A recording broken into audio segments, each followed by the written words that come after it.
నరసరావుపేటలో Bharat Ratna doctor BR Ambedkar వర్ధంతి సందర్భంగా నివాళులర్పించిన MLA doctor చెదల్వాడ.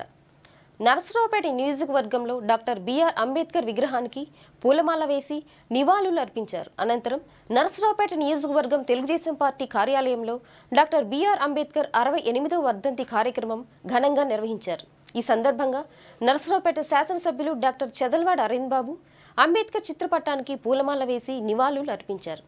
MLA doctor Arvind బాబు మాట్లాడుతూ భారత రాజ్యాంగ రూపకర్త, బడుగు బలహీన వర్గాల అభ్యున్నతికి అలుపెరగని కృషి చేసిన మహానుభావుడు, భారతదేశ ఔన్నత్యాన్ని, ప్రజాస్వామ్య స్ఫూర్తిని విశ్వవ్యాప్తం చేసిన మహోన్నత వ్యక్తి, దళిత బలహీన వర్గాల వికాసానికి పాటుపడిన మహానేత భారతరత్న డాక్టర్ బిఆర్ అంబేద్కర్. ఆయన యొక్క జీవితాన్ని స్ఫూర్తిగా తీసుకొని అందరూ వారి అడుగుజాడల్లో నడిచి సమాజానికి మేలు జరిగే విధంగా పని చేయాలని అన్నారు. ఈ కార్యక్రమంలో టీడీపీ, జనసేన, బీజేపీ కూటమి నేతలు, కార్యకర్తలు పాల్గొని అంబేద్కర్కి నివాళులు అర్పించారు.